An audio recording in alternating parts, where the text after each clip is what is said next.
Good morning, everybody. Just a reminder that we are being televised, so Wayne, be on your best behavior. You just never know when you're going to be on camera, sir. Mr. Chair. Okay, getting started. Pursuant to Standing Order 108-2, a motion adopted by the committee on Monday, June 13th, 2016, the committee is resuming its study of poverty reduction strategies.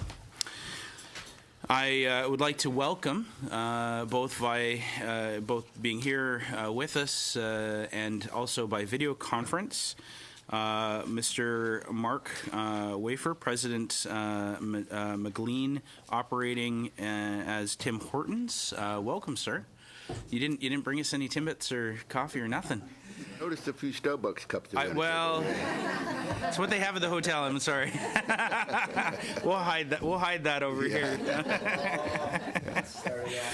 I know this is not going well already. Also here, via video conference, and I'm going to pronounce this probably wrong, Metakulian, is that close? Garth Johnson, Chief Executive Officer, and Joy Hewitt, Chief Employment Coach. Welcome. Can you hear me okay?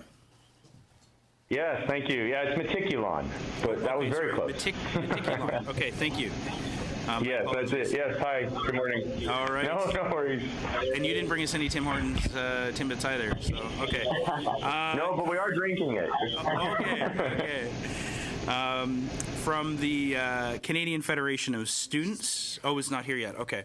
We'll move on quickly. From Metcalf Foundation, also via video conference, we have John Stapleton, fellow of that organization. Welcome, sir. Can you hear me okay? Yeah, thank you very much. Excellent.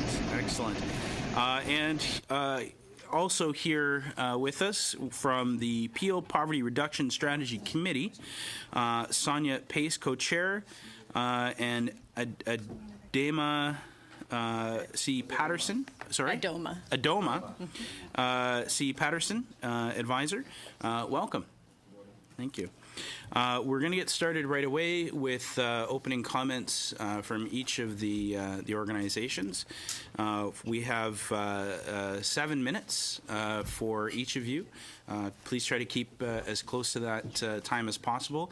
If you see me kind of politely waving or smiling, or if you see that my mic is on, it means we're pretty much out of time. And just to wrap up, so we'll start with Mark Wafer from Tim Hortons. Welcome, sir. Thank you very much for having me here this morning. I've been a Tim Hortons franchisee now for the past 21 years. And in that time, I've employed 145 people with disabilities in meaningful and competitively paid positions. This is every type of disability in every area of my business, from entry level right up to my management team.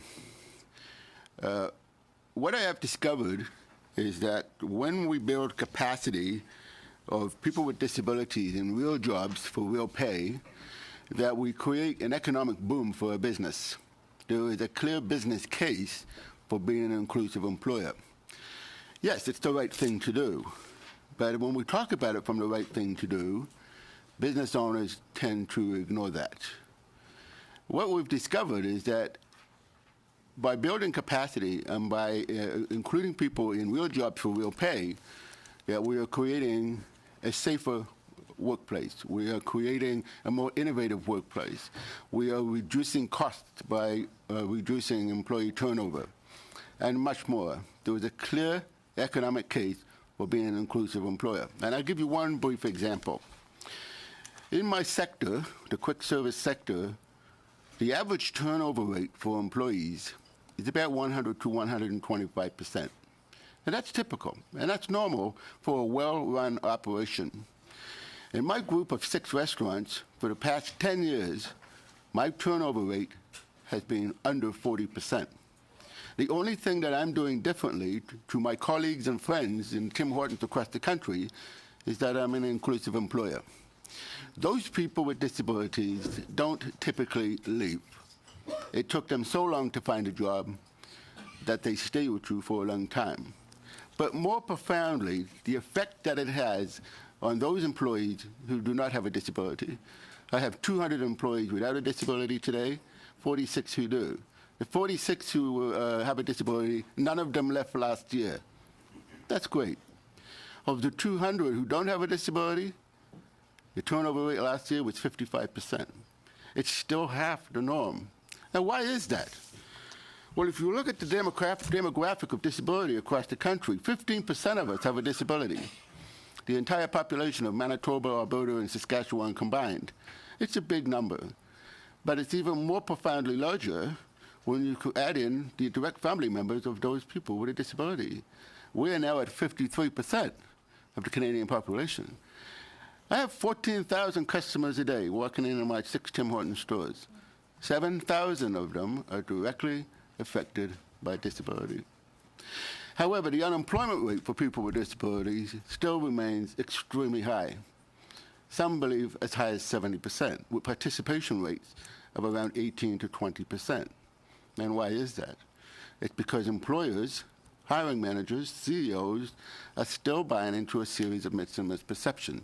It's the great fear that they buy into that if they hire people with disabilities, they will work slower, be more sick, more sick time, require more supervision, require expensive accommodations, be less innovative.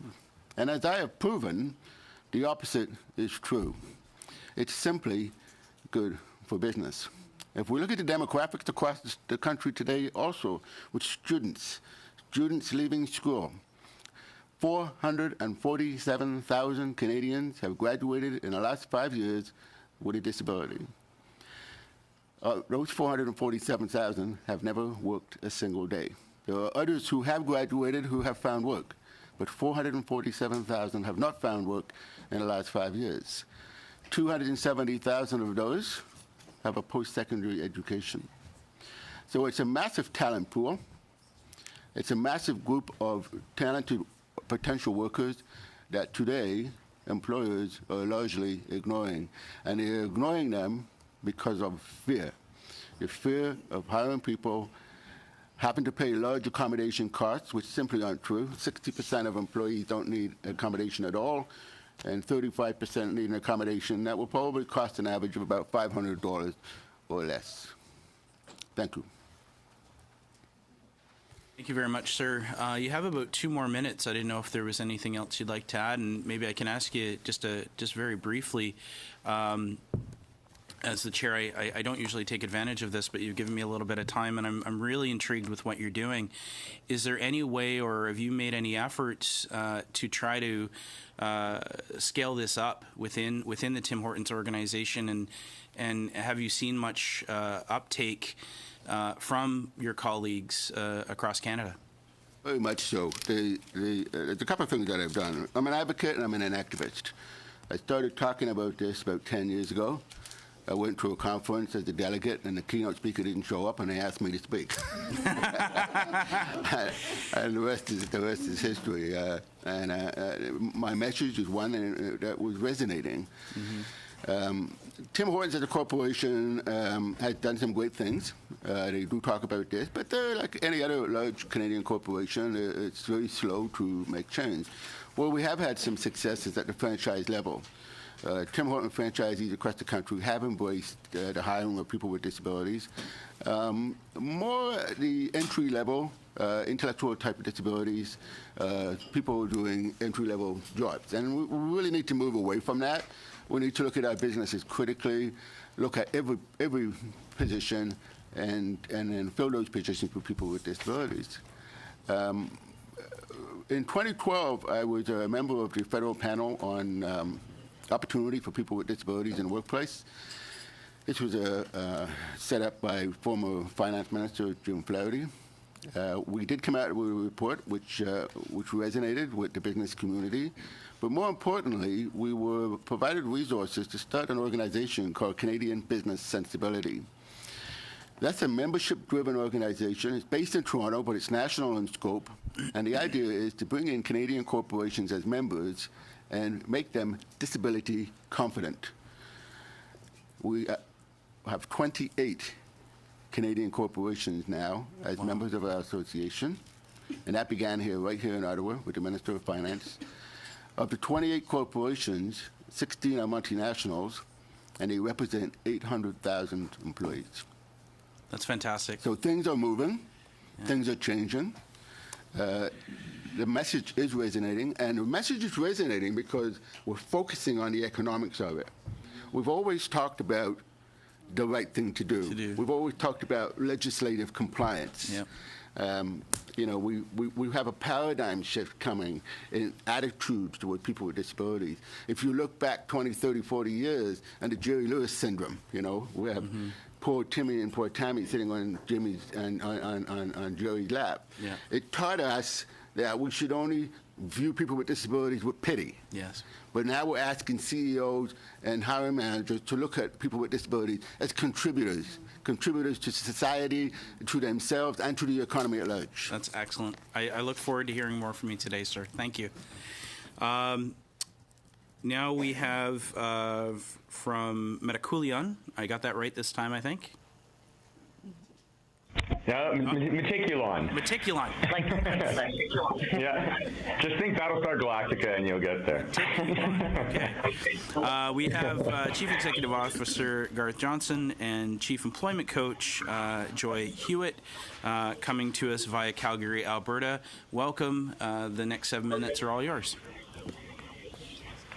Thank you very much. Thank you for having us here today.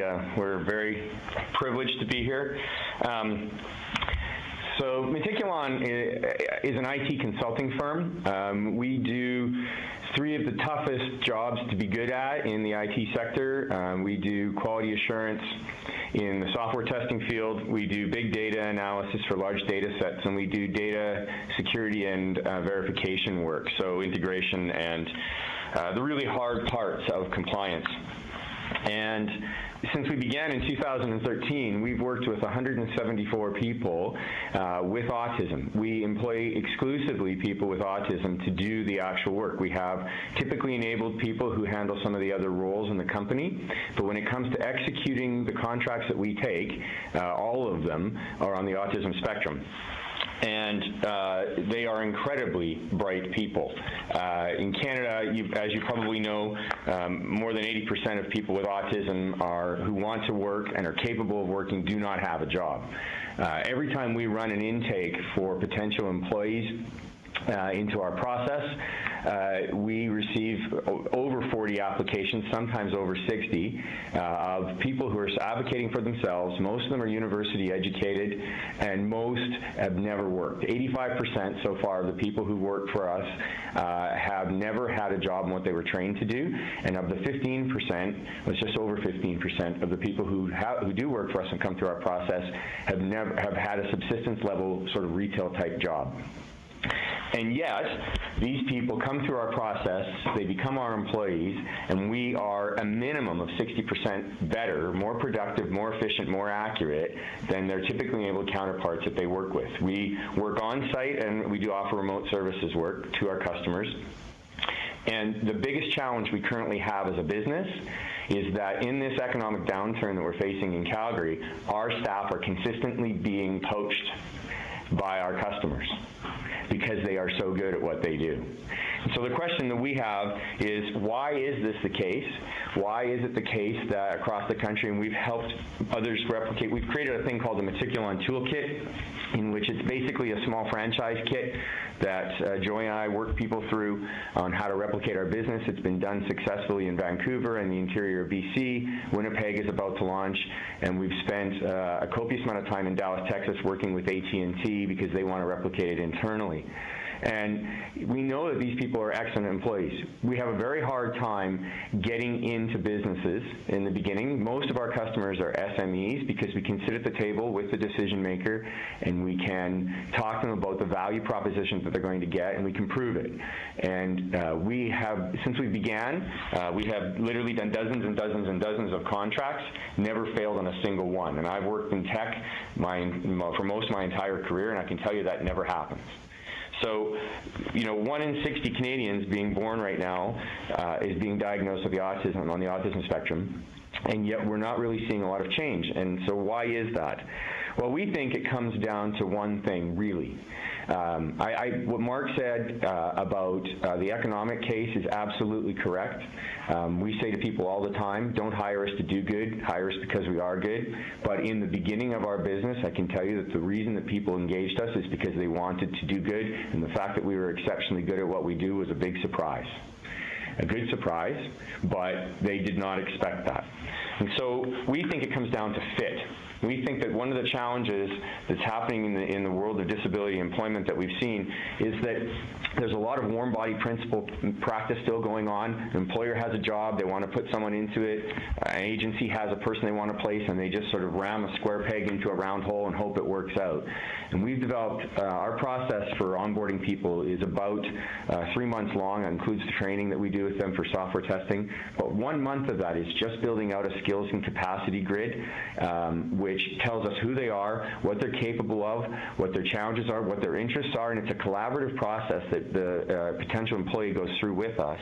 And we build a very detailed mind map of what they are capable of, specifically related to the jobs. And we use that to sit down with employers, and we all know that soft questions get hard answers in the autism world from people, and the onboarding and interview process is broken. Job descriptions don't really talk about what the jobs are about. They don't really talk about what you really need to do those jobs. And we have created this process, which we're also hoping to give away and franchise down into a model that allows businesses and employees and self-advocates to more effectively create that fit. And until we get to the point where we're meeting business needs. Why did we succeed at Meticulon? Because we started from the business perspective first. We said, where do people with autism have tremendous gifts and abilities that we can address real business problems leveraging? And in tech, we knew that was jobs that require precise attention to detail, an exceptional ability to focus, with accuracy over the long haul, diligence, a need to be thorough and complete, a need of love of doing repetitious and highly structured testing. That is key, but is often not done well because you and I, we start seeing what should be there. We screen for people in our process who don't. We screen for people who have visually eidetic memory skills. We screen for people who can absolutely immediately see problematic flows in test code. And we've had a successful business enterprise so far. And we want to see that replicated, and we think that one of the things that needs to happen is that we need to take a step back, start convincing employers to do this because it's good for their business and not a good thing to do, but actually look at what their real problems are, and then go and look at what the real gifts and abilities, like Mark talked about, loyalty, lack of turnover. But I tell you, there are jobs that these people who are on our staff are just going to be better at than you and I will ever be at. And we need to kind of take more time in a conversation with the employers to talk about fit. And when that's right, we've never had a failed placement. I've never had a business where I've placed every single person I've hired into something that's successful. Why? Because we took the time to build it out. And so we think that's part of the conversation that needs to happen. And we want to replicate our business. We're looking at moving into Ontario and the Maritimes because we know we're onto something. But we're onto something not to do good alone. We're onto something because we want to make a profit. And we want to help these people build sustainable careers. So thank you. You're very welcome, and thank you very much for the work that you're doing and for your time today. We're now going to go for 7 minutes. Actually, I'd like to welcome Milan Arte from the national chairperson for the Canadian Federation of Students. Glad you could join us today, and the next 7 minutes are yours. Thank you very much. Good morning, members of the committee, and thank you for inviting me to speak before you. My name is Milan Art, and I'm the National Chairperson of the Canadian Federation of Students. The Canadian Federation of Students is Canada's oldest and largest national students' union, representing more than 650,000 students from coast to coast. Our organization advocates for a public, high-quality system of post-secondary education for our country. And today I'm happy to speak not only on behalf of my generation of students and youth, but also out of hope for generations to come. I'm incredibly grateful for the opportunity to address this committee, and I'm excited to share students' vision for universal access to post-secondary education in Canada. In response to decades of government inaction to skyrocketing tuition fees and mounting student debt, students across the country held actions in 36 cities and 58 campuses for a National Day of Action for Free Education this past November 2nd. We have built a historic coalition for free education, and we believe the time for government action is now. Students, educators, workers, administrators, policymakers, and communities are all in agreement that a strong system of post-secondary education is key to Canada's current and future success. Investments in post-secondary education generate billions in annual income activity, drive growth and innovation, and train and retrain a skilled workforce that can compete globally, foster civic literacy, and promote responsible citizenship. All students have a right to education, no matter their family's income, and all of us benefit directly from the skills and training our population gains through access to education.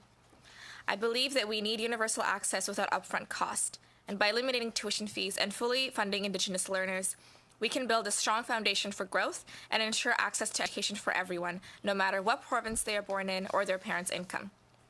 I believe that it's time.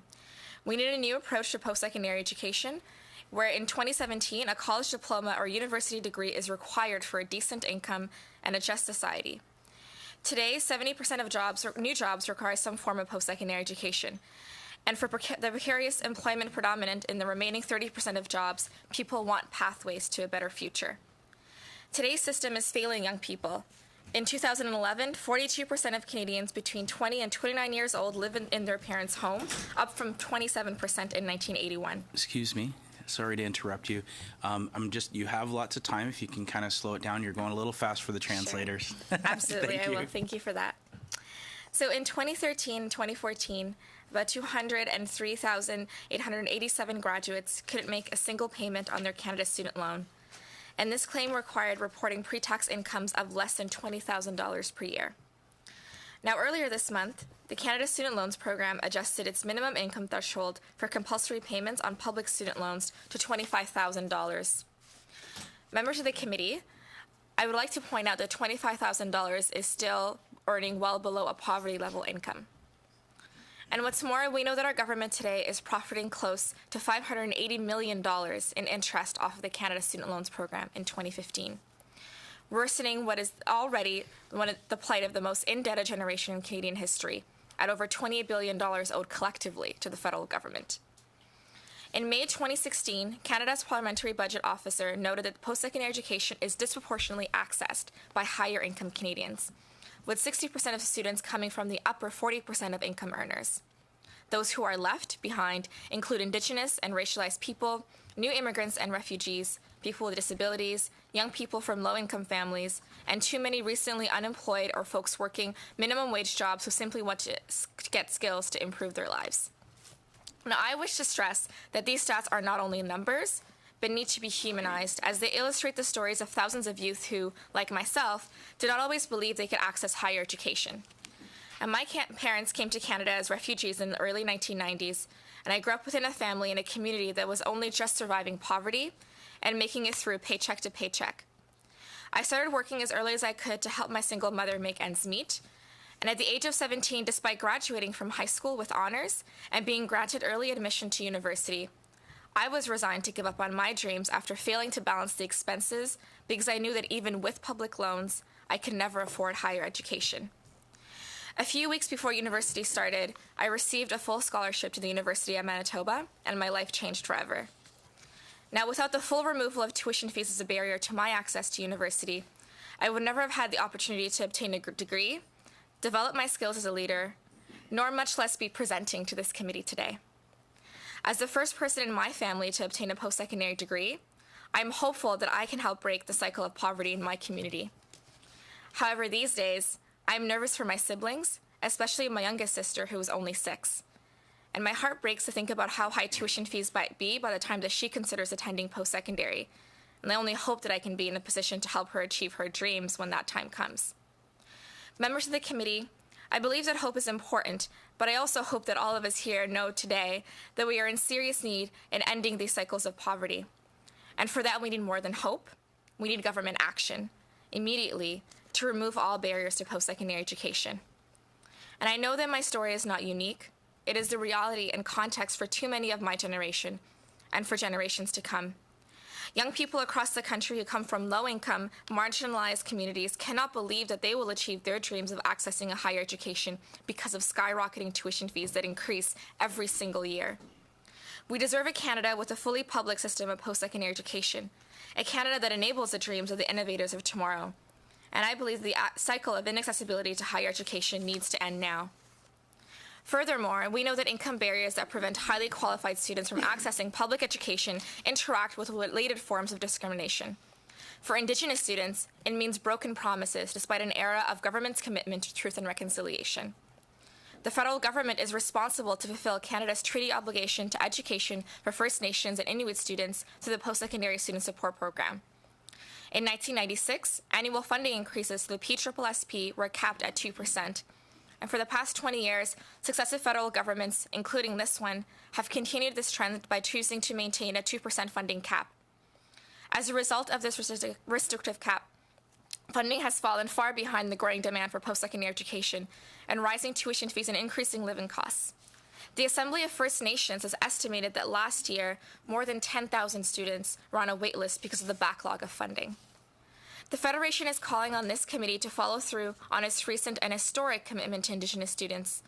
The Canadian Federation of Students supports the demand of the Assembly of First Nations to invest an additional $141 million per year in the Post-Secondary Student Support Program to fully fund all Indigenous learners. This student support must be tied with reliable public spending. With federal spending on public services now lower than it was in the 1940s, we believe it's time to reinvest in public education. Recently, provincial governments in Ontario and New Brunswick have taken note of the barriers of high tuition fees and have taken steps to offset these costs for students from low-income families. However, we need system reform across Canada to guarantee a standard of access for everyone in every province and across every territory. As a federal government, you can bring provinces together and enable access to post-secondary education through a dedicated federal transfer to eliminate tuition fees for all. Canadian businesses will benefit from a society where people are empowered to develop their capacities to the fullest extent possible. A skilled, curious, and vibrant public lies at the heart of any functioning economy. Maintaining high tuition fees, high debt, diminishes funding model for post-secondary education does not serve the interests of our society or the entrepreneurs who create within it. And perhaps most importantly, as this committee's goals today are to hear meaningful approaches to reduce poverty in our country, then I believe firmly that ensuring universal access to post-secondary education is the best social equalizer at this government's disposal. Students expect and deserve more from a government with the means and power to make education free. And with that, I will welcome any questions you have and look forward to working with members of this committee to develop an anti-poverty strategy for our country that centers a universal system of post-secondary education as a key framework to help achieve that goal. Thank you very much. Now over for 7 minutes to from the Peel Poverty. I'm skipping somebody here from the Metcalf Foundation. Mr. John Stapleton. Next 7 minutes are yours, sir. Thank you very much, and thank you to you and to the committee for having me today, and good day to all the guests. I'm going to talk a little bit about our disability income programs in Canada. First of all, I'll say that I have 28 years of experience working in government as a benefit designer and as a policy analyst, and I've spent the last 12 years outside of government working for various different organizations, mostly in the area of community-based research and policy analysis.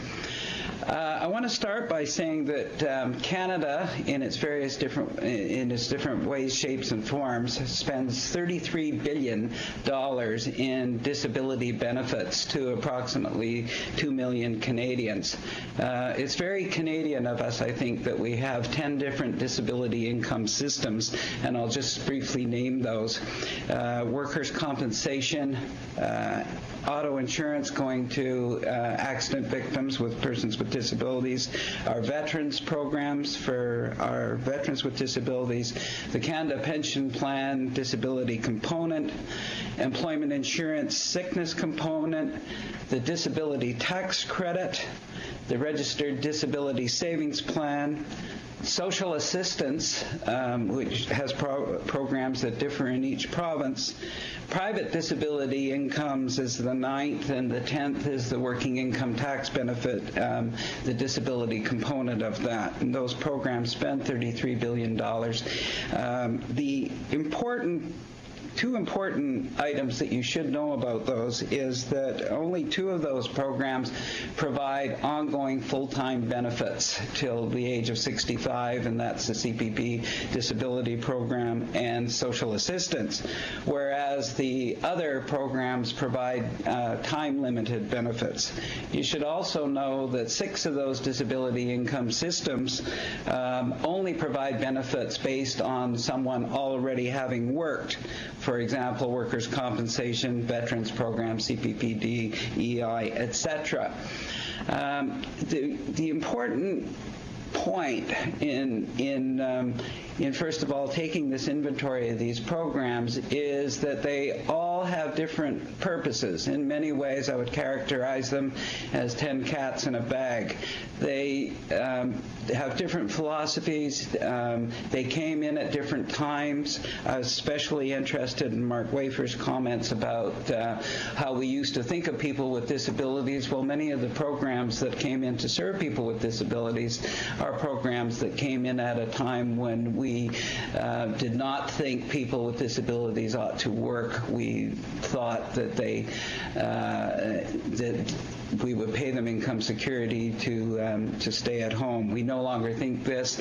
We are very lucky to be in a society where we all think people with disabilities should have the opportunity to work. The same thing is true for people who have disabilities themselves, and governments also believe this. So why do we have this array of programs that interact in ways that in many ways thwart the efforts of people with disabilities working? And the social assistance program that I'm most familiar with in Ontario, I know that approximately 30,000 of the recipients, about 10% of the people on the program, the households, have people who report earnings. And yet, in many ways, the programs work to confiscate that income and therefore thwart efforts for people to work, and when they do work, have their incomes taken away from them. It's important to know that the social assistance component is growing across Canada in terms of its footprint, in terms of the money it's spending, because we are seeing cuts of various sorts in the other programs. The consequence of that is that more people with disabilities are faced with the only choice of meeting their needs through social assistance.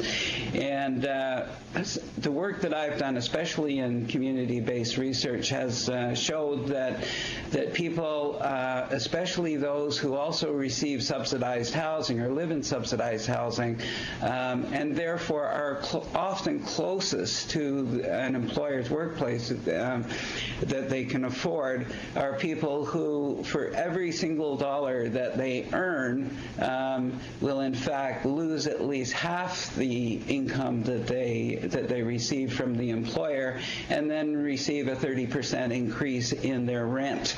It would be difficult for any of us, I think, to be faced with the idea of losing up to 80% of every dollar that you earn simply because a program needs to claw it back in order to be affordable to the public. I think this is very short-sighted, and I think the work that we heard in terms of both the previous woman from the Federation of Students, from Meticulon, and from Mark Wafer for Tim Hortons, we are trying to get people with disabilities back into the labor force and make sure that they can earn enough along with their income security programs. But it's very important that when we have this vast array of programs, all with different philosophies, all which in many cases claw back benefits, what we see is that a great reluctance on the part of people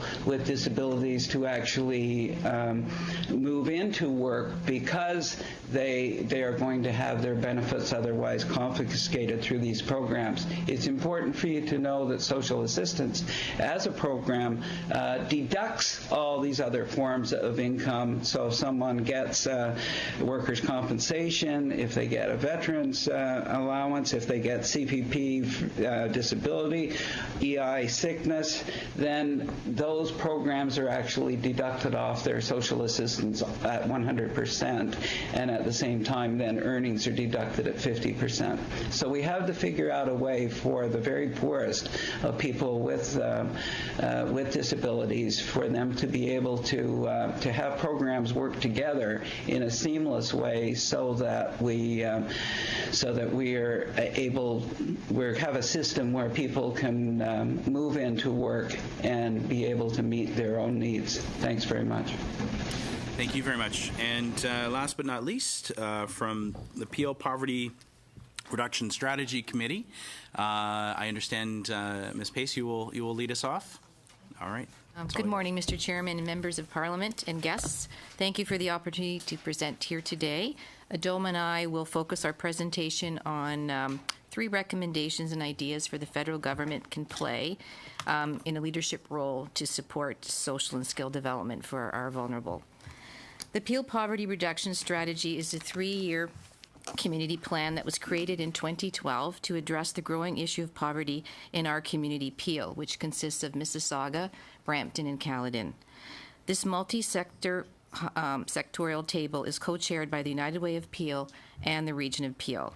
The Peel Poverty Reduction Strategy Committee is a member of Vibrant Communities, Cities Reducing Poverty, which is a national initiative of 50 communities across Canada. Why is addressing poverty in Peel important? With a rapidly growing population, currently at 1,386,000, Peel is one of the fastest growing regions in Canada. In 2011, there were 17.1% of Peel residents living in poverty. As such, with this level of poverty, our focus in Peel is on the following identified issues that were determined with the community: safe and affordable housing, affordable and accessible transportation, income security, economic opportunities, and food security. We strongly believe that the government has a role to play. As the economy continues to change and more jobs transform from full-time to part-time and precarious, federal and provincial and municipal governments have a role to play in supporting people beyond traditional social transfer payments and services. Governments have the infrastructure in place to provide training and employment opportunities to Canadians, especially those facing with disabilities or multi-barriers and experiencing poverty. Poverty is fundamentally about limited access to income, supports, and resources, but it is also about the inability of individuals and families to live independently, focus on wellness, and to be involved in community life. Programs and services that are integrated and put people rather than systems first is crucial in helping people to get what they need and when they need it. The following are 2 recommendations on the federal role. The first one is to remove systemic barriers. Canadians experiencing poverty often cite how systems prevent them from moving forward. Silo approaches to service delivery at the federal, provincial, and municipal levels of government make things harder for people to get the supports they need when they need it. Therefore, our recommendation is to encourage the federal government to mandate all departments that deliver services to work with provincial and municipal ministries and departments to share data, streamline processes, and use a one-door approach to delivering services. As such, we have 2 examples. Canada Revenue Agency could work more closely with municipal social service departments to ensure clients are receiving the full tax benefits and credits to which they are entitled. Secondly, employment insurance staff could work with social services staff to ensure clients who are exiting EI and moving to social service programs are better supported during transition periods from one program to another. Our second recommendation is to address racism and discrimination. There are higher rates of poverty among Indigenous and racialized Canadians, which is partly a result of racism and systemic discrimination, which often manifests itself in subtle, hidden ways. The federal government needs to acknowledge the role of racism and discrimination, how it plays in preventing Indigenous and racialized people from moving out of poverty. We encourage the government to ensure that the pending federal poverty reduction strategy consultations include questions about racism and discrimination and identify specific recommendations and mechanisms to address these issues. Secondly, we encourage the federal government to undertake the collection and analysis of ethno-racially and otherwise appropriately disaggregated data across all federal departments, ministries, and public institutions. Now I will focus on 3 ideas that we have that really emerged from our community. The first is community benefits agreements. Community benefit agreements provide jobs and other benefits for community residents. It is a signed, legally enforceable agreement having clear monitoring and enforcement mechanisms. Although this initiative is relatively new to Canada, we believe CBAs have the potential to create training and employment opportunities, especially for vulnerable Canadians. The target population could be newcomers, youth, people who have been out of the workforce for an extended period of time.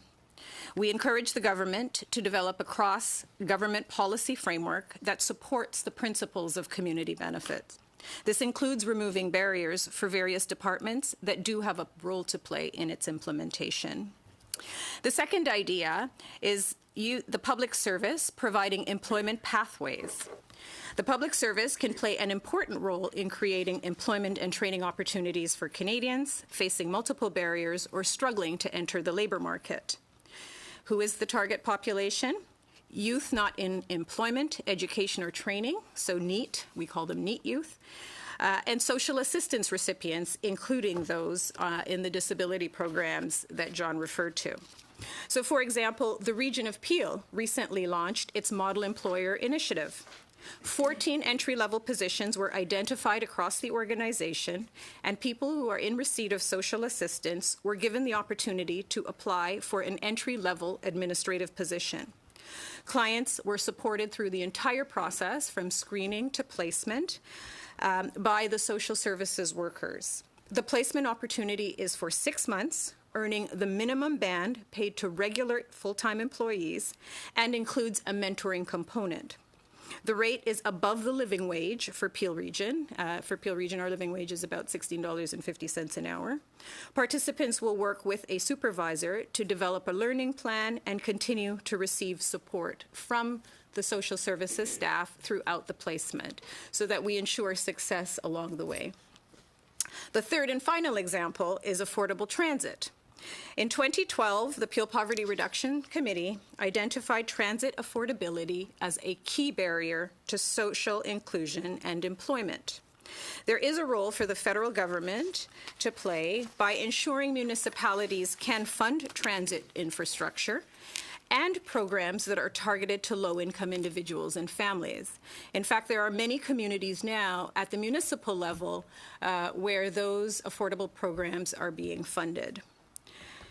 So, again, another example in our community. The region of Peel and the city of Mississauga, through its My Way Transit Department, launched the Affordable Transit Pilot Program, Phase 1 and 2. Results from Phase 1 participants showed an increase in visit to employment support services, volunteer opportunities, visits to food services, recreational spaces, and medical services. One of the participants noted that due to this pilot, I find I have more balance in my life. I now visit family and am able to attend church since there is no additional stress about how to get there. I have expanded my job search since traveling farther from home is now more affordable. So in closing, we want to emphasize that the Peel Poverty Reduction Strategy Committee understands that income is the root cause of poverty. A sufficient, stable income allows people not to have to choose between paying rent and food. However, other important interventions take advantage of what is already in place, whether it is employment and training opportunities that all levels of government can provide, or through existing departments, or removing silos to put citizens at the center of our services, regardless of which level of government is delivering them. We need to think and act differently to achieve better outcomes for our most vulnerable Canadians. Thank you. Thank you very much. Now we are going to get started with questions. And first up, we have MP Zimmer. Thank you, Mr. Chair, and thank you, witnesses, for coming today. I just had an initial comment to Billin. Is that the proper way to say your name? I'm a former person that went to university. I have 2 degrees, so I know what it's like to live close to poverty or at poverty. We had 4 children when I was in school. So we've had a lot of craft dinner. I've said this story many times to this committee. They're getting bored of it now. But I just wanted to give you a little bit of information. Federally, taxpayers spend $12.3 billion on education per year. That's federally alone. It looks closer to $35 billion if you include the provincial contributions to provincial education. Our national debt is almost $1.2 trillion when you take into consideration the federal component and the provincial component. $1.2 trillion. That's about $36,000 per Canadian in debt. It costs Canadians about 11.1% of every revenue dollar. So every tax dollar that people spend, it takes 11.1% of every dollar to service the debt, which adds up to $30 billion per year. And you had mentioned the government was making profit off of student loans. I don't see it that way from those numbers. The government borrows, what you're talking about, that money that is given for federal education, $12.3 billion, the government has to go borrow that money to pay for that. And that debt cost, so if you look at percent in terms of interest, it's about 6 to 7%, but you could say it's an effective tax rate of 11%. You could look at it that way. It still costs government to borrow money to give to students to go to school. That's what I'm getting at. So it's not free. I think the perception is from your organization that education should be free, but it's certainly not free. And I guess what I'm concerned about is the taxpayers we talk about. It's a poverty reduction strategy. That's the focus of this study. I am concerned about Joe and Jane taxpayer that get asked to contribute more and more every day so somebody else gets something for free. And as a concern for poverty, what I'm concerned about Joe and Jane taxpayer is that we ask them for more and more every day. And pretty soon they're in poverty. And these people that go to work every day, that go do their best for their family and for their kids. And we're asking them to bear more burden of tax every day and bear more burdens of debt every day. So that's just a comment to you, Bill, and to consider for your organization. But I wanted to talk about the taxpayers, and I wanted to get to Mark and your presentation, because I think what you're doing is excellent. Not to mention you make great coffee, and I have it regularly on weekends when I watch my daughter play hockey. But I wanted to ask you, in terms of poverty, so you see a lot of people that work for you. What is the number one thing that you think is the most important to get somebody that's in poverty out of poverty? Number one is a paycheck. Paycheck changes everything. Right now, people who have disabilities, who are on all of these pensions that John was talking about, are a drain on the system. By taking an individual off of those benefits and putting them into the workplace, it's a win-win, because you're saving the taxpayer the cost of the benefits, but you're also creating a brand new taxpayer. You take 5,000 people off of, here in Ontario, the ODSP program.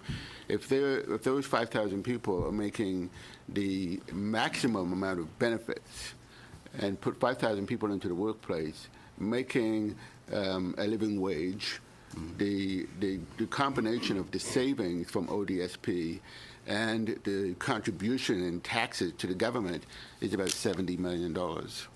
And so there's a huge benefit in removing people from ODSP or other types of benefits across the country, creating new taxpayers. Mm-hmm. And in fact, the only way in which a person with a disability can live a full life is to have a paycheck. Right. That is the most important thing. And I think one thing we talk about often, we talk about poverty and having money and having a paycheck, etc. But as a former teacher and as a parent of kids and coach of kids, I think there's something that we could be said that's more important is a prosperity of person. So you see the smiles on people's faces after a hard day's work, or somebody that's got a job that hasn't been able to get a job before. That's the kind of stuff that probably makes you feel the most rewarded for what you're doing. Yeah, absolutely. I think I have one quick story that I want to share with the group. and that is a young lady who I hired 5 years ago, who is profoundly deaf. And she met me at a presentation, and she asked if she could come and work in one of my stores. And I asked her for her resume, and she had an MBA, and she had graduated from Queen's University 3 years prior to this meeting, and she had never worked. And imagine that, in the city of Toronto with an MBA, not working for 3 years. She did come to work for me as a baker, as a production worker, was an excellent worker, but was only working 3 hours a day at that time. And she was traveling 5 hours a day in order to work 3 hours. Wow. So that shows the desperation that's out there. Yeah. But like I said, it changed her life. The fact that it was her first job. She's not with me anymore. She's now working for Deloitte, using her MBA. There you go. But this was the springboard in order for her to get there. Thank you. Thank you very much. And now over to MP Long. Thank you, Chair, and I thank our witnesses for coming in this morning. It's great to see so many passionate advocates on poverty and helping those in need. So again, thank you. I think my first question will be for you, Mr. Wafer. I read with interest some articles on you about what you've done with people with disabilities, and in that article, some of the stats I think were staggering. Unemployment rate of 54%. People with disabilities, and when you include those that have probably given up looking for work, it can be as high as 70%. And again, I commend you for what you're doing at your Tim Hortons. I think it's a fantastic good news story. But from a federal government perspective, are you able to give me some opinion or thoughts as to what we can do federally to help those to improve accessibility, like those businesses, to improve accessibility and safety for people with disabilities? What can we do as a federal government to help you and to make more people with disabilities able to get jobs in the workplace? Okay, thank you very much for that question. Let's start with what we shouldn't do. Right now, the Federal Opportunities Fund, which is at $40 million, is being used largely for direct-to-employer wage subsidies. And this is a huge problem. The way forward in getting businesses to open their doors, getting businesses to get over their fear of hiring people with disabilities, getting rid of the misconceptions, the misperceptions, the stereotypes, is through education, awareness. When I stand before a group of business owners and I tell them about my story, one or two or three always come up to me at the end and say, I want to do this. How do I do this? How do I get started? Governments can't solve this problem. Neither can social service workers solve this problem. The problem can only be solved by the private sector, because the private sector are the ones who have to open their doors. And how do we do that? We engage them. We educate them. We show them that by being an inclusive employer, you will reap the benefits from a P&L and bottom line point of view. No more discussion about charity, no more discussion about legislative compliance, no more discussion about anything other than the economic case. So what can the federal government do? Right. Federal government can use those types of funds, like the Opportunities Fund. And the gentleman over here on the right this morning said, we don't want to go back to taxpayers and ask them for more money. We don't need to do that. The resources are already there. The money that's being used for wage subsidies right now should be used for those engagement programs. Okay. Instead of having social service agencies take a check for $5,000 and give it to an employer to hire somebody with a disability. That is a very dangerous thing to do. Yes, it gets that person in the door, but it's not sustainable. Mm-hmm. The attitude of the employer is not changed. They still see that person as somehow broken, not whole. If the wage subsidy runs out, which invariably it will, what happens to that position after that?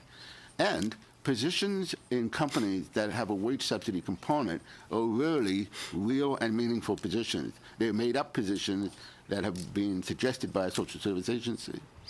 So, sorry.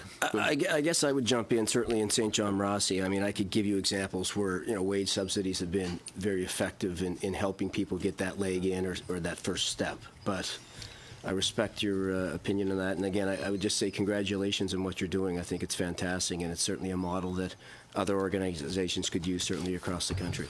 Can I just, yes, thank you, but can I just add, Wayne, you're absolutely right. There are places and times in which a wage subsidy has worked very well. Yes. But not for people with disabilities. Okay, it's good to know. Thanks. Mr. Stapleton, great presentation. And I read of interest again, you were 28 years in social assistance policy and operations with the province of Ontario. Again, I say this every time we speak at this committee that, we're here to help our department, Minister Jean-Yves Duclos especially, come up with a national poverty reduction strategy and aid him in helping those in need. So, Mr. Stapleton, can you give me some insight as to what plans and policies are effective at reducing poverty from a government perspective? What have you seen? The programs that are effective are the ones that help with the transition. I was especially interested in listening to Mark and talking about giving someone a paycheck. But as someone transitions from those few hours a week and gets more into the full-time labor market, we got to remember that full-time minimum wage, at least in the province of Ontario, is about $20,000. But you have a program like the Canada Pension Plan Disability that will cut you completely off benefits at about 1/3 of that minimum wage. So there's a perfect example of a program that doesn't really work in the way that it should to help people get back into the labor force. It's also, yes. No, go ahead. Finish your, go ahead. The same thing is true with when we look at our social assistance programs, and again, the federal government can take a leadership role in terms of with the provinces in trying to get some national standards in place. And some of the national standards, we really need to have programs that allow people to transition to the workforce and not try to be altogether trying to take money away from people as they make that transition.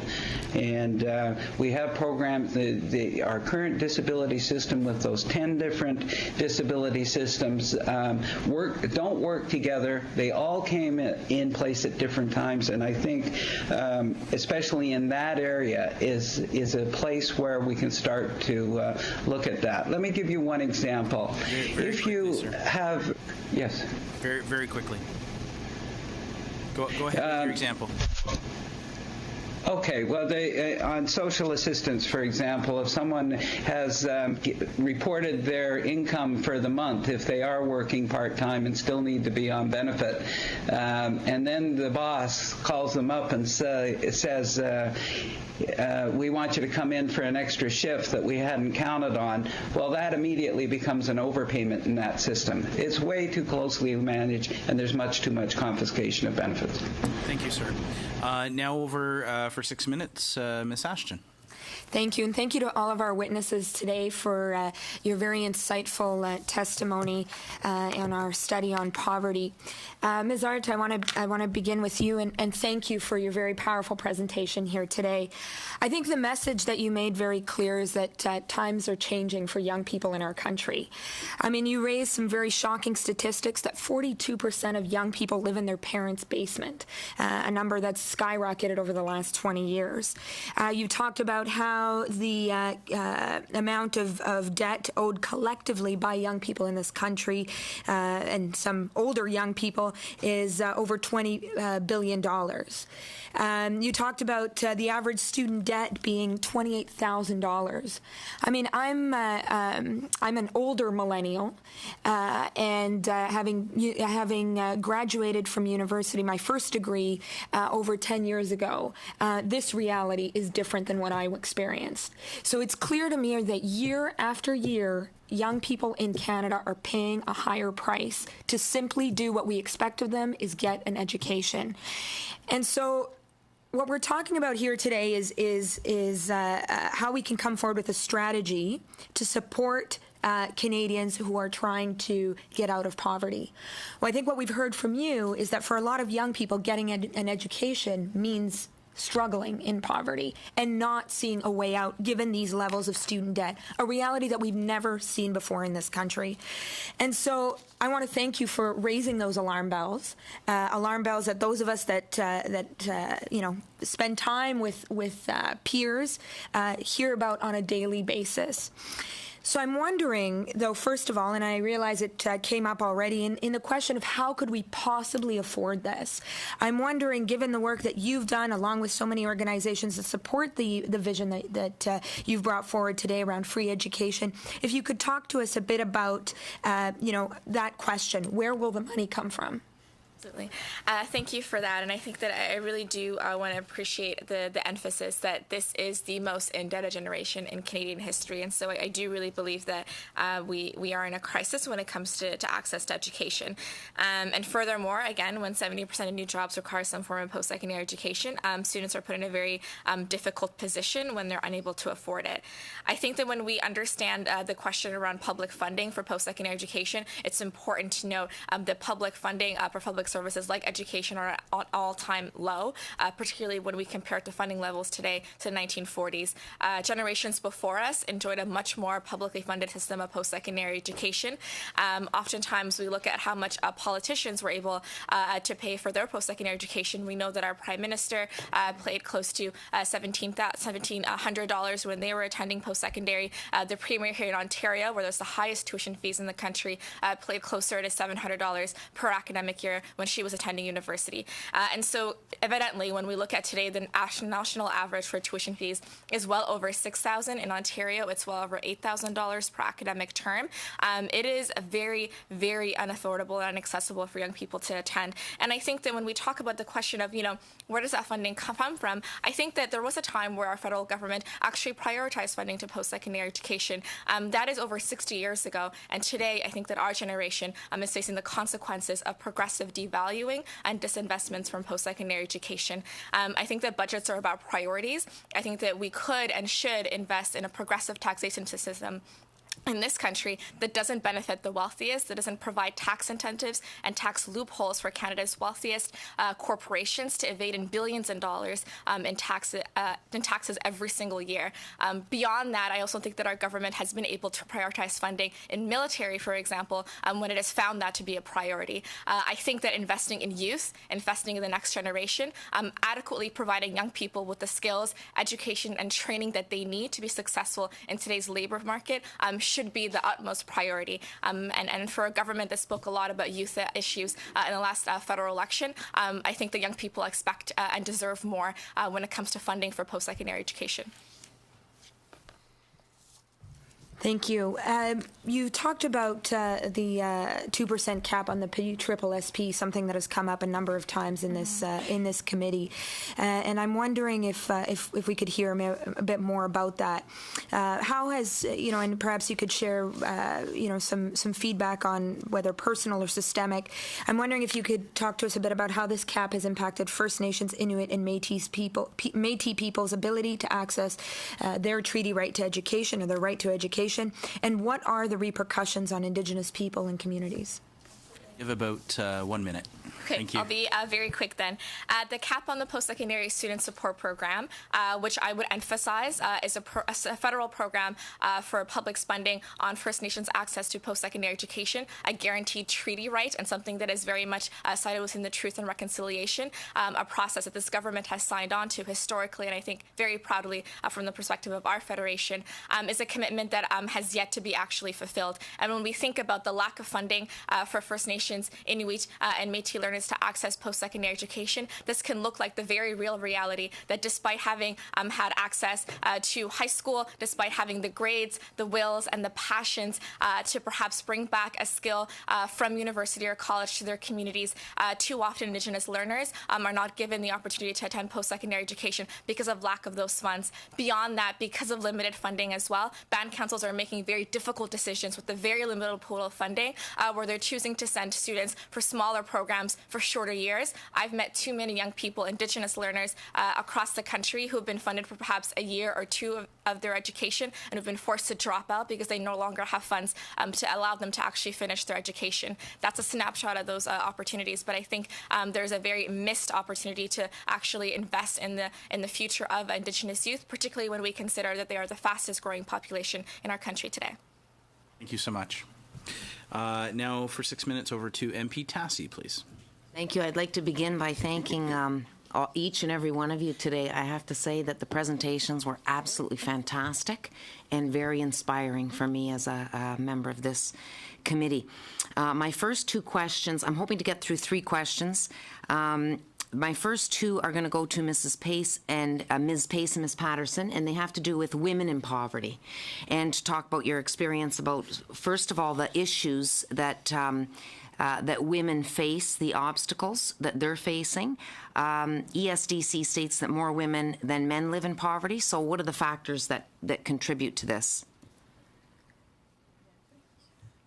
So, because part of our work includes the social services programs in Ontario, we see all the time the impact that poverty has on women, and really it's the time off that they have to take when they have children, childcare, making a decision between whether they pay for childcare and transportation or stay home with the kids.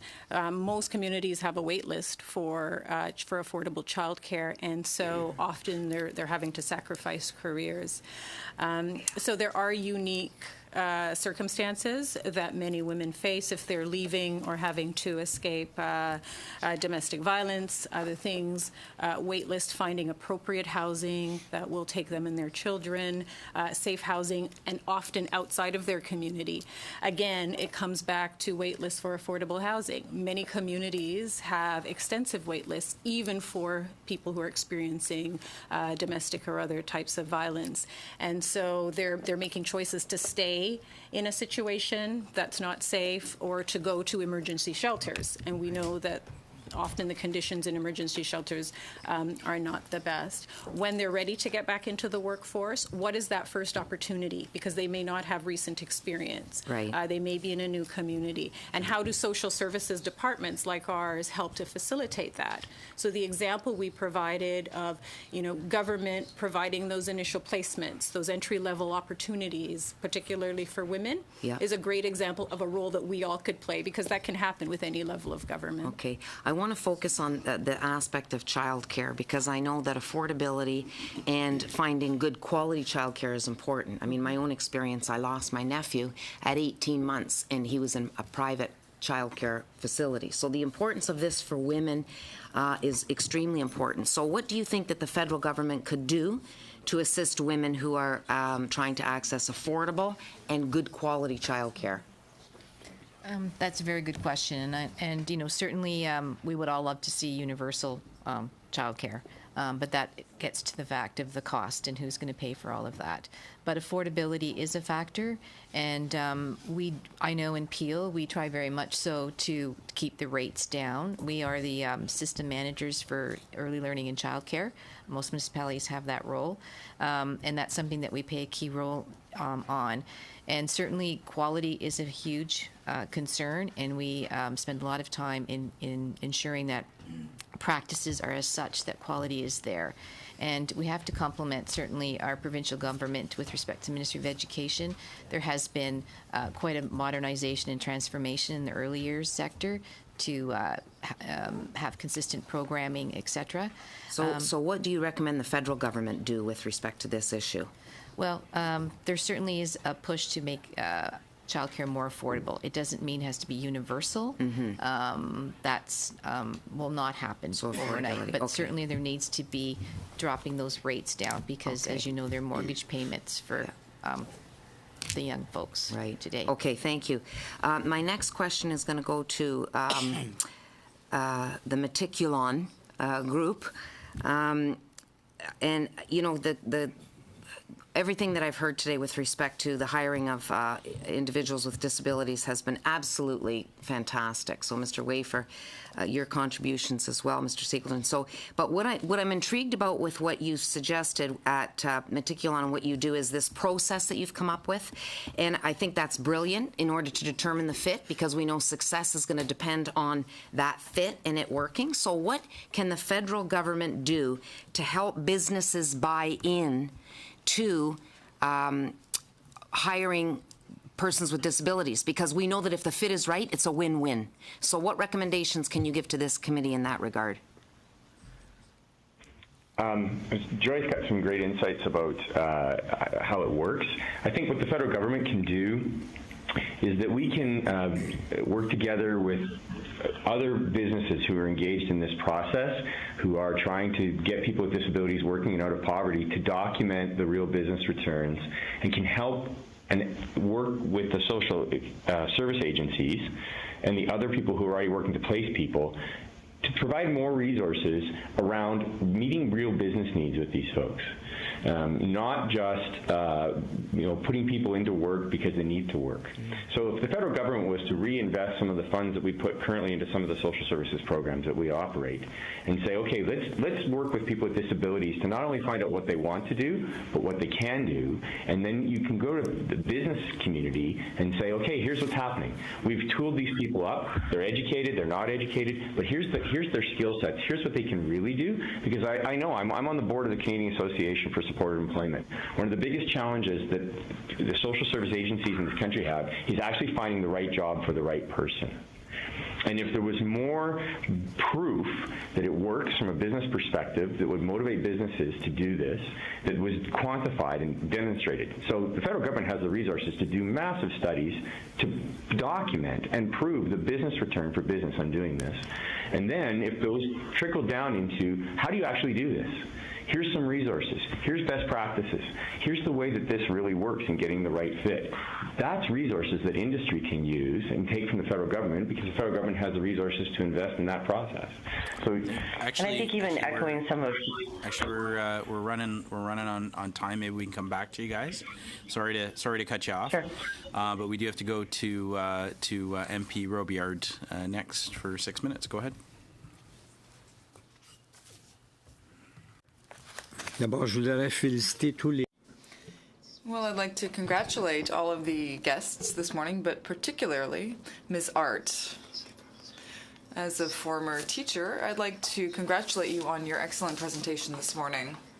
And I would even encourage you to perhaps run for election in the next election as an MP. My question for Ms. Pace. Mentor, Madame Pace ou Madame Patterson. So my next question is for either Ms. Pace or Ms. Patterson. Federal initiatives like agreements, labor market agreements, and agreements about the Canada Employment Fund, and labor market agreements for disabled persons, as well as the initiative for workers from 55 to 64 years old. Do these programs fully meet the needs of the community? And are there any ways of improving these programs? Thank you for the question. I think part of the challenge is that when you design programs nationally, they don't often take into account the local context. And so when we suggest the need for federal, provincial, and municipal staff to work more closely together, it's really to address what's happening on the ground. Municipalities deliver services.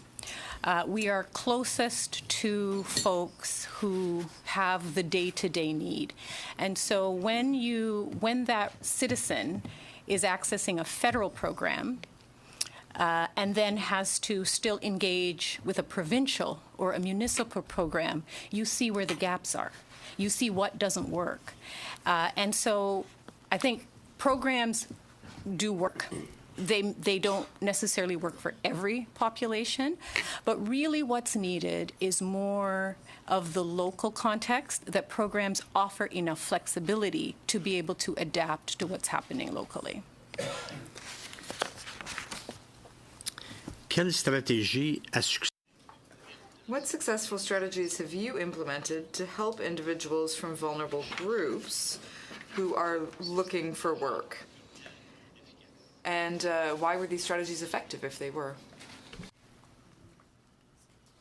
Okay, so I think the example that we provided in terms of the region of Peel offering the Model Employer Initiative is an example of success because it provides mostly women who have been out of the workforce, who have trouble getting that job that is paying a living wage. They may be able to get employment, but it's underemployment.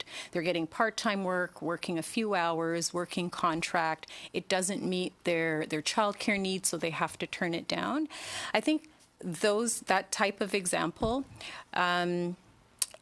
is a good one that can be easily replicated really anywhere. So something that provides both the employment opportunity, but also the support, the help, the mentoring, the life skills, understanding the workplace, really getting the foot in the door and being able to have something current on the resume. The key to it, though, is the support and the sort of hand-holding and the mentoring that has to accompany that.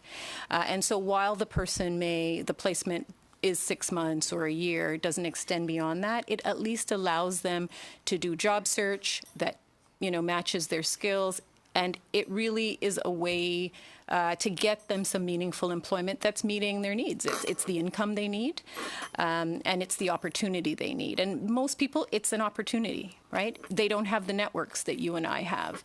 And so most jobs, it's networking that you get. So I think that's again, another example of what works, particularly for those who've had struggled getting into the workforce. Thank you. Do I have more time? 2 minutes, approximately. I'll leave it to my Then colleague, Mr. Rumi. Rumi. Okay, Mr. Rumi. You have about a minute 45. Oh, great, thanks. Thank you very much, everybody. I only have a short period of time, so I'm going to jump right into it. Mr. Wafer, congratulations. I've spent the last 30 years in the QSR industry. I know how tough it is, and I think you're doing an amazing job. The question I have for you is, how can we get more businesses, to get on board? Are you involved with initiatives such as Appeal? Maybe not necessarily that one, but are you involved with organizations like that? How do we encourage more businesses to get on board with this? Okay, so the unemployment rate has not changed really in the last 30 years. So we know that the initiatives that we've had to date have had limited success. Where we see the most success now is when we talk about this from an economic point of view, but more importantly, who is going to communicate that message to businesses. It has to come from business themselves. I, as a small business owner with 250 employees, I can have a conversation with the CEO of General Motors, for example. We understand each other. Yes, on a completely different scale, but we understand each other. 3 years ago, I co-founded the Canadian Business Sensibility, and that was the first real national organization that was created for business, by business. And we're having those types of conversations with Canadian corporations. Just a few days ago, in Canada, the Diversity 50 was announced, and I happened to be at the reception. And the discussion around diversity in corporate Canada is still on the low-hanging fruit. It's still talking about women in executive positions. It's still talking about culture, and it's talking about LGBT. And that's wonderful. But we need to move the conversation towards the other end of the spectrum of diversity. And it gets harder and harder to do. Indigenous people, First Nations, and, of course, people with disabilities who are largely being ignored. All of that is based on fear. CEOs tell me that all day long. I am very fearful of stepping into what they believe is a minefield. So education is the key. Awareness is the key. Spreading the message of the economic benefits of inclusion, not only to the company, but to the economy at large and to the individual. Thank you, sir. Sorry to cut you off. We do have to move on. For 6 minutes, MP Polyev. Well, I want to thank the witnesses. I'm incredibly inspired today. I wanted particularly to have Meticulon, Mr. Stapleton, and Mr. Wafer here because of the work that they have done in the area of employing disabled people. You know, I think there's nothing more reprehensible than the idea of writing people off and saying, you know, somebody's different, therefore they can't work, and we'll just send them a check, and they can sit in a rocking chair and go into a long-term care facility from age 25, and that's the way they will live the rest of their life. I think that is appalling. And that's why I'm so inspired by what you are doing, starting with Mr. Waffer, putting your money where your mouth is, paying people a full salary. This is not a subsidized wage. It is not a below minimum wage. It is not a sheltered workshop where you pay $1.50 an hour. It is a full wage doing the same work and getting the same money as everybody else. And that should be our goal. And in Ontario, the government has made a decision to phase out sheltered workshops, a decision you've supported, Mr. Wafer. And I think this provides both an opportunity and a risk. The risk is that we will do nothing, as the private sector will do nothing to replace it, and the government will do nothing to replace it, and therefore the people who would otherwise have been going there will have no opportunity to do anything whatsoever except for go into some sort of a day program, if they're lucky. The opportunity, though, is that we can have more stories like yours, that instead of paying people $1.50 an hour to do work, we will pay them a full wage that is consistent with the value that they're adding. We have an opportunities fund in Ottawa. We have federally mandated labor market agreements for persons with disabilities. How do we marshal those programs to carry out a successful transformation of our labor market to get these people into full-paying private sector jobs like the ones you've created in your workplace? I think what we need to do is repurpose the resources that we already have. Right. The Opportunities Fund being the start, Federal Provincial Transfer Fund being the other. The federal government sets the rules. The government sets the rules, and then departments within the provinces, such as the Ministry of College Training and Universities, they follow suit based on what the federal government is saying. So it's very important that the federal government set the tone and set the intent of what these monies are to be used for and how to be used and how we educate employers. And so that when we do shut down the sheltered workshops, that the 50% of people who are in sheltered workshops today who are employable actually find a job. We can only do that if we open doors. We can't do it by increasing social services or increasing taxpayers' money. None of that will have any effect on us. The only thing that is going to work is if employers see that there's a valid reason to open their doors. Now, there's one important thing I want to mention about the sheltered workshop, and that is human beings tend to judge people who have a disability. It's normal. We all do it. I do it. I see somebody who comes into my business with a disability. I do a sort of a litmus test, and that's even someone like myself who has a lot of experience. I think I know the capacity and the capability of that person who is coming through the door. I've hired 145 people in the last 21 years. I was wrong 145 times about the capability and the capacity of that person, especially if that individual had an intellectual disability. We do not see the capacity and capability of people who have intellectual disabilities until they receive a paycheck. And that is why people with Down syndrome and autism are languishing in these sheltered workshops, because nobody has yet seen the capability of those people. That's right. And that's why we got to get them into the workforce. And that's what Meticulon is doing, unlocking this hidden genius. How do we get employers to hire the kinds of people that you bring to the workforce, Meticulon? Garth or Joy, whichever. Well, go ahead. Well, we have to start with what do they really need. we have to start with where do they have problems in their company that people with, gifts that people like people with autism or people with Down syndrome or other things can contribute to. And that's a conversation that is bigger than, hey, let's do some good. When we began, we got sent to the corporate social responsibility departments of every company that we tried to pitch. It was big. We didn't want to talk to them. We wanted to talk to the operations and line manager people. And I think it's been said again and again today, education is the key. But it's not education about disabilities. It's not even education about necessarily about what is autism or any of the other challenges that people with disabilities have. It's education from the people who are in the trenches doing this, who've had success, both from the self-advocates themselves as well as from people who are working. Garth, And I think oh, sorry, go ahead. I just have one last question after that. Do I have time? Okay, maybe can I just direct this question to Joy then? Yes. Okay, so Mr. Stapleton has written an amazing paper called $0 Linda about a disabled person going into the workforce and actually being almost no better off, in some cases worse off, because of all of the clawbacks and the taxes and punishment that the system metes out on somebody for the crime of working. Everybody should read that paper, and it should be submitted to our committee records. Has Meticulon seen the pernicious effect of benefits, clawbacks, and taxes on autistic people attempting to enter the workforce? We're out of time, but I'm going to give you a few seconds just to maybe come up with a brief answer on that one.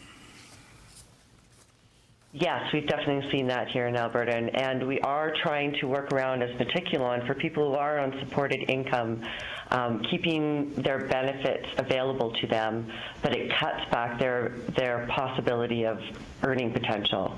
And I just wanted to make a quick note, too, that I think that job fit analysis piece is going to be the key component for finding people successful positions in the work that they not only enjoy doing, but have the phenomenal abilities to continue doing for different businesses in different sectors. So finding something like Meticulon in different niches. Thank you very much. And Mr. Rumi for 6 minutes. Thank you again. Back to me. Just as a side note, I have my younger brother is intellectually challenged, and working with the government and private sector, he's had a job for the longest while where he was able to excel, and that showed in the way that his whole mentality was. He was prouder. He was able to go out and do something. So I agree with you. It's up here. We have to educate ourselves better than that. I'm going to focus on Peel Poverty Reduction Strategy. So your program, would you consider it a success? Well, yes. We have several initiatives, like transportation, for example, which we've subsidized and are helping people. And yes, it's a success. Are these programs sustainable? I think is the question. The answer I wanted was to hear that, yes, you are being successful in that. Yes. You've mentioned a lot of things, your 3-year plan, safe housing affordability, transportation, economic, and food security. When we look at poverty reduction strategies, this is actually the first time that I'm actually seeing something, and I love that on your website you have this giant circle with everything in there. When I look at this, I look at the challenge that we as a national government are facing because there are so many moving parts here. So along that line, if the federal government were to develop a comprehensive poverty reduction plan, I'd like to, how would we take what you've done and those unforeseen challenges that when you first started, because everybody's against you, how would you advise us as a government that what could we bring to that table? What could we bring into that? Well, I mean, certainly it has to be a shared goal and a common goal that everybody has together. And certainly in the region of Peel as well. We are an upper tier government, the region of Peel, and there's the 3 municipalities, Brampton, Mississauga, and Caledon. But collectively, we have a strategic plan that has been just put in place just this last year. and it goes out for 20 years. But this council has put priorities together, and one of the priorities, there's about 5 or 6 priorities, but the first one is reducing poverty. So we have engaged our mayors and all the politicians, local politicians and the regional politicians, along with our, core capacity building agencies like United Way, our school boards, et cetera. The big stakeholders in the community are on the same page, and that speaks volumes to where we want to go with this initiative. So our priority is that. So everything that we're doing in social services, our human services department, is focused on reducing poverty. And the other one we have also is reducing the affordable housing, to reduce our wait list. So we actually are focusing, our deliverology is focused specifically on that. So there's the will to do that, and the energies are going to that. Where's that will coming from? Is it coming from Peel poverty reduction, or who's driving this? I think Go ahead. a big part of it is the community. The community has said this is important. We can't ignore it anymore. And so all of the players, the folks that are required, the organizations and the stakeholders that are required to move the needle on that, have to work together. You can't leave the people out, including the people with the lived experience. Do you find, has there been, see, you're already into this, but has there been resistance from the provincial, the federal government, or have they willingly said, hey, sure, let's jump on board? So initially, I think the provincial government also identified it as a priority. And so their call to action was an opportunity for local communities to also mobilize. Once there was this recognition provincially that, you know what, we need to tackle this together, then it was easier for us to come on board. I think now that the federal government has said there's going to be a national strategy, I think that's just further impetus to say, you know what, this is important. Those folks that we haven't been able to engage, some folks from the business community, for example, I think it's easier now to open the door and to have that conversation, to say we're really concerned about people who are, not able to stay in the labor market, right? Who aren't able for such long periods of time. What role can we all play?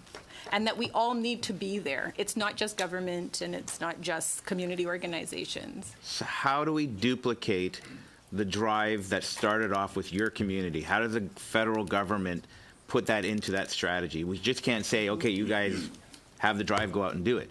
How do we duplicate what you're doing as part of our strategy? Well, I think as Mark said, you're going to set the tone with your policy or the mandate of your national focus on poverty. And with that, you will ask. You have to ask us. You have to ask the different levels of government, what's your plan? In X amount of time, bring forward what you've done to move that needle. We have to be accountable. 20 seconds. 20 seconds? 20 seconds. Measurables? Can you talk to us about measurables? How are you measuring your success? Yeah, so we, in the plan, we did lay out over 3 years some of the things we want to achieve. What is the contribution we can make? The challenge you're going to face, that we all face, of course, is that poverty requires everyone to participate, and how do you account for your contribution? So can we say that the region of Peel reduced poverty by 5 or 10%? No. Have we created some specific interventions that help people? Yes. So the things we're measuring, we've had to be careful about saying and attributing, more than is actually there. But you have to build in the accountability from the beginning. Identify those things that you want to tackle, which really should be based on the needs, the gaps that the provincial and local governments, so what's missing from those plans, and then what are some targets, right? So provincially in Ontario, it was reducing child poverty by 25% in 5 years. Very much. One quick. Okay. You mentioned community benefit agreements. Yes. Would you be able to submit a copy of that, just so we have it on file? Absolutely. Yeah. Thank you. Thank you. Over to MP Warawa. Thank you. 5 minutes, sir. Thank you. To the witnesses, this has been a very interesting morning, and thank you for your testimony. My focus is on seniors. And the unique needs that they are faced with, and surprising disabilities that they did not have previously but now have. And maybe the loss of a partner, a spouse, a loved one, and their world has changed, and they find themselves in poverty with maybe some challenges and disabilities. And how do we help them? And the focus at this point in our study is employment, education, and training. And I was quite impressed with the testimony of each of you, actually, but particularly focusing on those with challenges of autism. And making sure that the genius within these young people, if we can see where their talents are, their skills, their interests, their love, and then put that to work and put the square peg in the square hole, and you have a fit.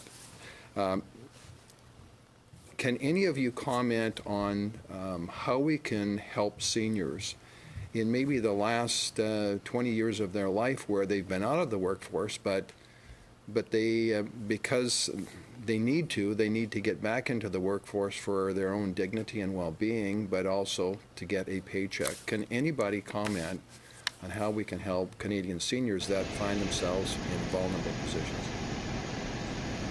I would like to make a comment here from Toronto, if I could. The clawbacks that we find on seniors' benefits are quite profound. And, for example, under the Guaranteed Income Supplement, you might not be aware that one can only earn $3,500 before benefits are clawed back. And with the changes that have come in this year, that those clawback rates go as high as 92% when somebody's just making a third of the minimum wage. So when you think of the people who are, the older people working in the Tim Hortons and in the Walmarts, etc., those people are facing a situation where they can only work starting in January to St. Patrick's Day before they start to lose 50 to 92% of their guaranteed income supplement benefits, and one assumes that they'll be receiving the guaranteed income supplement because they need the money that badly. So that's an area where you could certainly start by raising that $3,500 exemption so that people would be able to work, seniors would be able to work and actually keep a bit of the money that they get. So we're currently working with the Canada Revenue Agency on tax benefits and making sure folks are receiving the benefits to which they're entitled. We assume that everyone in Canada is getting all the child benefits, the working income tax benefit, the OAS, for example, and we are finding that that's not true. There are people who are falling through the cracks. And so that's been, we're just embarking on that initiative now. But we think that what that does is it allows the conversation to happen with seniors who are sometimes isolated. So once we figure out, okay, is there money that you're entitled to? That's the first step. Are there things, even having a conversation about what's the implication of going into the workforce on your benefits? So it opens the door to other conversations and providing supports. We recently met with some seniors, and really, for them, isolation is a big factor. So even just getting out, whether it's work or paid work or volunteer work, and housing, supportive housing, not wanting to leave where they are, not wanting to leave the community in which they are, and sometimes they have to because there's no affordable housing in their community, right? Those are the things that sort of compound the issues of income. And so how do we provide sort of the aging in place, allow people to get the supports they need where they are, in a place that they feel safe and comfortable, and then making sure that if there's money that through the federal tax program they should be getting, that they are getting that. Any time left? Just a quick comment that we really need to seriously look at training in geriatrics and palliative care for our aging population so people can age in place. Huge job opportunities in the future. Thanks, Mark. Over to Ms. Ashton for 3 minutes. Great. Thank you very much. And I'd like to go back to you, Ms. Art, and it strikes me, while we're having some really powerful conversations here, I obviously the goal of this committee is to bring forward recommendations to the federal government. We certainly want to encourage the work that's happening on the ground, but ultimately our mandate is to instruct the federal government on the leadership it ought to take. And so bringing that focus back, Ms. Art, at a national forum that we organized on the impact of precarious work on the millennial generation, a trend that we know is becoming more and more serious. We heard about the unique compounding factors that millennials face, including rising student debt and the high cost of tuition fees. We heard one of the speakers state, I'm paraphrasing, that at this forum, they said that we understand that businesses require significant investment up front, so we gear a significant amount of our programs and financial support to businesses when they are starting out. However, we don't apply that same logic to people, and particularly young people. I'm wondering if you agree with that statement, and what do you believe is the most effective and efficient use of resources, again, federal resources, when it comes to funding the post-secondary education needs that young Canadians have? Thank you for that question. I think that, again, budgets are about priorities, and I think that there is a opportunity for a federal government with the power and the resources to fully fund a universal system of post-secondary education to do just that. And I think that when we talk about education and training, skills development and development of an entire generation, we're talking about giving young people the same opportunities that were afforded generations before us to be able to actually adequately achieve the degrees that we need to be competitive in today's labor market. And we've talked about, some of the stats around requirements for a university or college level degree just to be able to be successful in today's society. But I think when we think about some of the long-term compounding impacts of, not being able to find stable, non-precarious and long-term employment as a generation that has often looked like young people being forced to take on short-term contracts, young people doing a lot of unpaid internships, so non-remunerated work, and an expectation and a standard that has been set by employers that young people are not going to have access to the same entry-level positions that afforded stability to a generation before us. And the long-term impacts of that can look like young people today going back to live at home, taking longer to be able to think about starting a family, not buying a home, not being innovative and thinking about starting their own business because they have too much debt to be able to think about investing in their own ideas. And so I think that there are very long-term impacts that inhibit the success of this generation if a governments continue to refuse to actually provide the investments that our public post-secondary education system needs to provide young people with the opportunities, skills, and training that they deserve for a better future. Thank you very much for that insight. Quite honestly, if you're our future, we're going to be in good hands. So thank you. Now we have, I think, we have almost exactly 12 minutes left. So in the spirit of giving every side an opportunity for some final comments or questions, we're going to give everyone about 4 minutes. If we can keep it to directly at 4 minutes, and we should be able to end on time. And we're going to start with MP Polyev. Thank you. I'd like to go back to Mr. Stapleton and his important work on marginal effective tax rates for the lowest income people. I had the Library of Parliament do a study on the marginal effective tax rates of disabled people earning minimum wage. Now, marginal effective tax rates, for anyone listening and who not familiar with the term, it means the amount of money they will lose in taxes and benefit clawbacks on the next dollar they earn. So if an Alberta-based minimum wage earning disabled person who works 40 hours a week got an extra dollar raise, they would lose $1.15. They decided to work and earn, let's say, another $100 in a week, they would lose $115 in combined benefit, clawbacks, and taxes. In other words, the effective tax rate on the next dollar earned is well over 100%. And I remember the leader of the NDP said he thought it was confiscation if someone would pay a tax rate of over 50%. He was referring to millionaires at that time. But somehow we think it's acceptable that the poorest and most vulnerable people effectively pay a tax rate that is well over 100%. My question for you, Mr. Stapleton, because you've been pretty much the leading voice against this injustice. Do you believe the government of Canada, the federal government, has the jurisdictional right to lead a solution to this problem with other levels of government, given that these effective tax rates are the result of combined policies at multiple levels of government?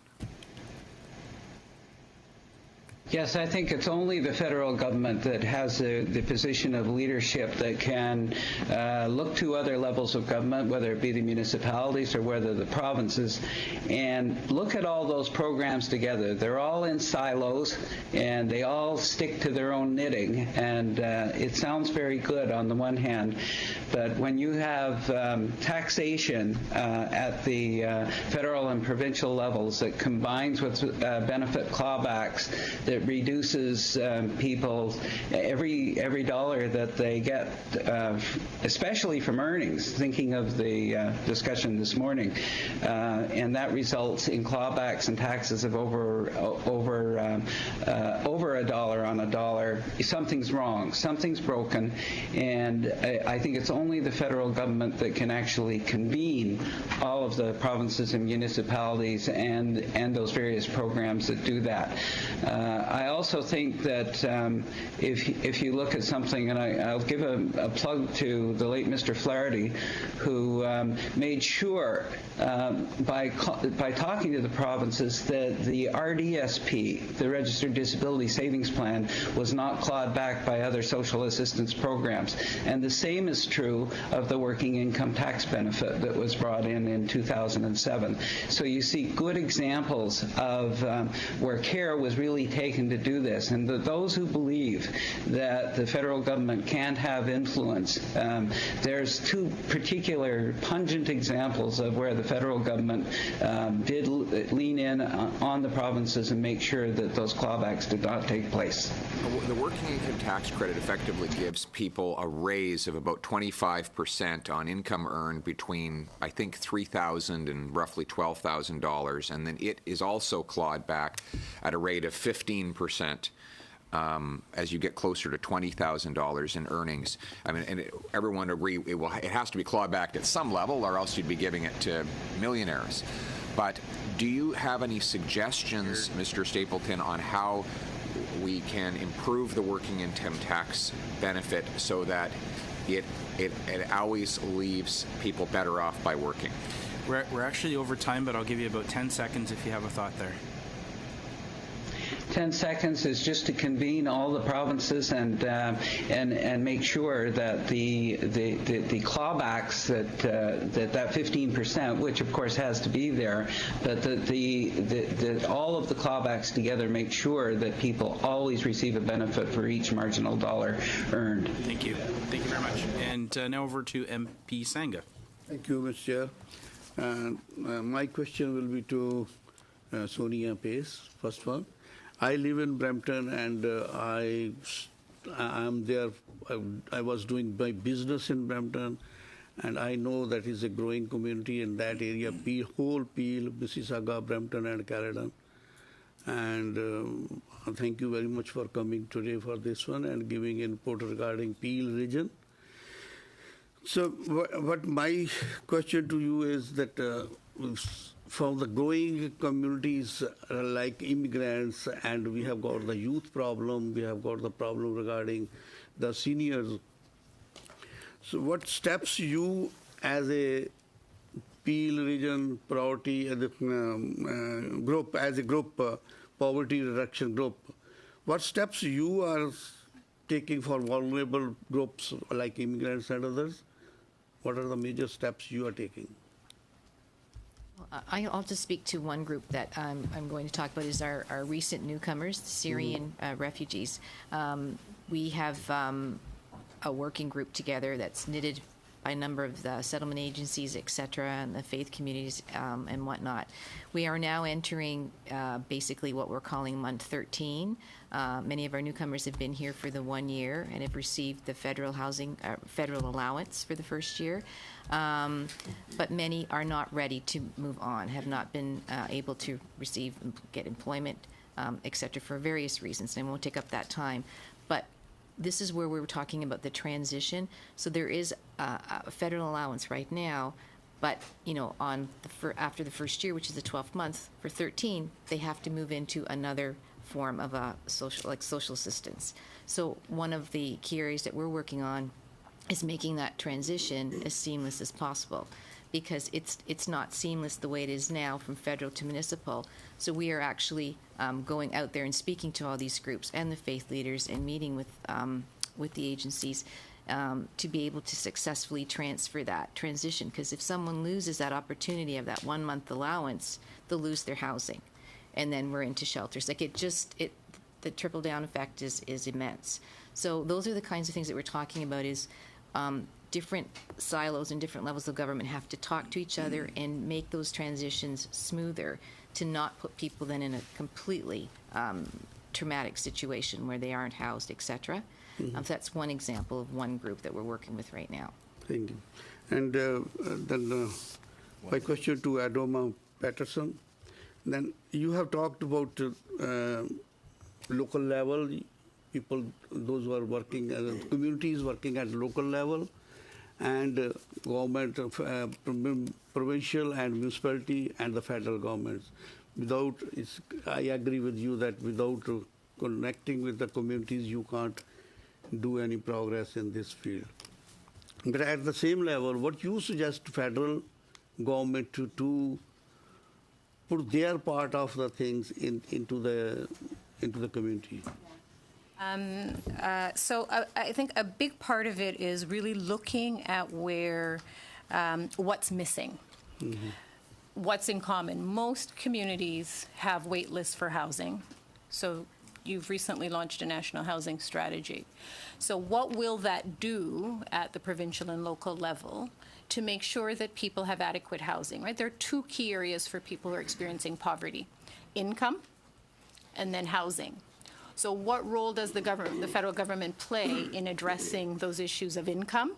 And so it's the income supports, removing the silos, as John talks about, in terms of the tax rate, marginal tax rate, working with the provincial and municipal governments to make sure that your rules around child benefit isn't in conflict with the provincial rules around child benefit. So that silo thing seems like a small thing, but is huge. For decades, we work in our boxes as different levels of government. Yeah. We rarely come out of those boxes. Yeah. We feel like we have rules around EI. You have rules around EI, we have rules around social assistance and disability. Okay? Who do those rules benefit? Why is it that it's so hard for people to get out of poverty or to move forward because of the rules we put in place? I'm afraid I'm going to have to move forward. Sorry to cut you off. Federal government is working toward that? Sorry. We're long over time there. Sorry. Ms. Ashton, please, for 4 minutes. Thank you very much. And again, thank you to all of our witnesses. Ms. Art, finally to you, I guess two questions. One, I'm hoping if you could speak to the most important actions that the federal government could take to ensure and should take to ensure Canadians get access to the education and training needed to succeed in the job market. But in addition to that, those concrete recommendations, I'm wondering if you could also perhaps begin by telling us how seriously we should be taking the demands being made by the Canadian Federation of Students and the reality facing our generation today. Thank you for that. And I think maybe to start with your second question, and I think that, certainly when I shared my own experience when it came to access to post-secondary education, I shared it not because I think that scholarships are a sustainable model for ensuring access to low-income communities. I shared it because I wanted to draw attention to the fact that I likely wouldn't be here had it not been for the removal of that barrier. And I don't think that we need to get into a place where we're sustaining our education education system, particularly for those that are the most marginalized or the most low income, that come from backgrounds like my own, to be able to just simply be given an opportunity or a chance through a risk like being able, whether or not you're able to access a scholarship. I think that this idea and denotation of a deserving poor has meant that an entire generation that looked just like me wasn't able to access university or college. And I think that is a particularly heartbreaking story for our country. When we think about, in particular, the obligations that our government has to Indigenous learners and youth, and I'm going to quote this number again, the Assembly of First Nations estimated 10,000 students were on a wait list for funding to post-secondary education. These are 10,000 Indigenous youth that had the grades and the passion and the will to attend post-secondary education, who were failed by this government when it came to access to funding to attend post-secondary. Our government is a wealthy government. There are 27 countries around the world that have fully funded public universal access to post-secondary education, that have prioritized funding for youth. And our government is also a signatory to numerous international conventions that guarantee the right to education as a fundamental human right.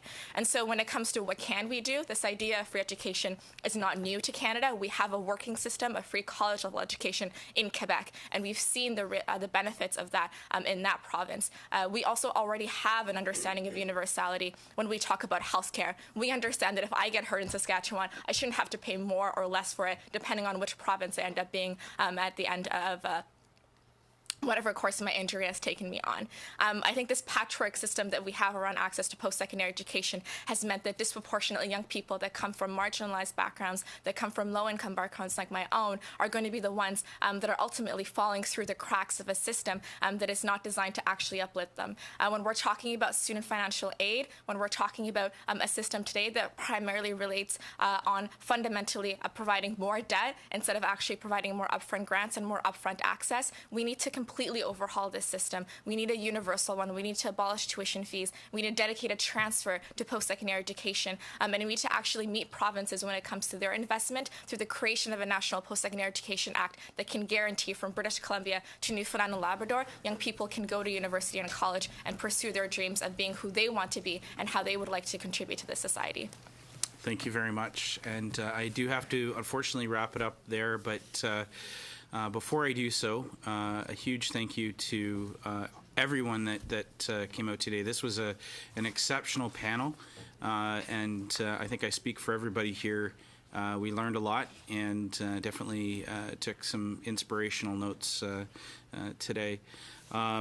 Before I close, I just want to advise the committee on two things.